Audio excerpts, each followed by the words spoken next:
ভোর রাতের এই সময়টার দাম কত?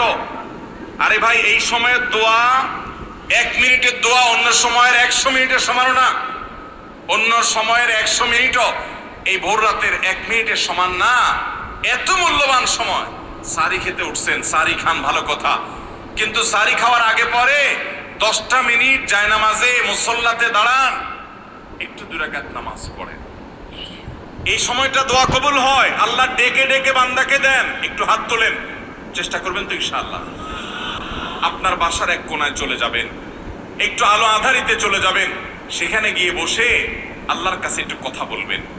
সেজদা চলে যাবেন, সেজদা গিয়ে আল্লাহর সাথে একটু মন খুলে কথা বলবেন। আল্লাহ, আমি অনেক গুনাহ করেছি, আল্লাহ আমি অনেক পাপিষ্ঠ। শুনেছি আপনার রাসূল জানিয়েছেন যে এই মাসে নাকি আপনি অনেক পাপিষ্ঠকে মাফ করে দিবেন। আল্লাহ, আপনি নাকি অনেক জাহান্নামে যাদের নাম চলে গেছে জাহান্নামী তালিকাভুক্ত, তাদেরকে মুক্ত করে জান্নাত দিয়ে দিবেন, আপনি নাকি ওয়াদা করেছেন। আল্লাহ, আমাকে একটু তাদের মধ্যে শামিল করে দেন। আল্লাহ, আপনি দিলে আপনার কোনো অভাব হবে না। আল্লাহর সাথে একটু কথা বলা, মুনাজাত করা ভোর রাতে করার চেষ্টা করবো তো ইনশাআল্লাহ। ঘরের এক কোনায় চলে যাবেন, সাহারিটা আগে আগে খেয়ে শেষ করবেন, আজানের এখনো 15 মিনিট বাকি। চলে যান এক কোনায়, উযু করে দাঁড়ায় যান 2 রাকাত নামাজে, চলে যান সিজদায়, একটু দোয়া করেন। নিরিবিলি জায়গা যদি বাসায় না থাকে, ছাদে চলে যান, মসজিদে আগে চলে যান, এক কোনায় চলে যান। এই সময়ের 10টা মিনিট অন্য সময়ের ঘন্টাকে ঘন্টার চাইতে মূল্যবান। চেষ্টা করবো তো ইনশাআল্লাহ।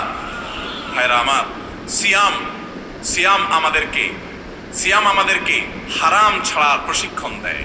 সিয়াম আমাদেরকে বলে তোমার যা মনে চায় তা করতে পারবা না।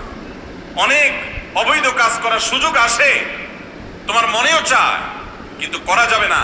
কারণ যে তুমি রোজা রয়েছো, রোজা রেখে তুমি ট্রেনিং নিয়েছ যে পানি থাকলেই পান করা যাবে না, খাদ্য থাকলেই খাওয়া যাবে না, ক্ষুধা থাকলেই খাওয়া যাবে না, আল্লাহর ভয়ে বেঁচে থাকতে হবে। এই বিষয়টাকে সামগ্রিক জীবনে অ্যাপ্লাই যেন করি, সেই শিক্ষাটাই রমজানের রোজা আমাদেরকে দেয়।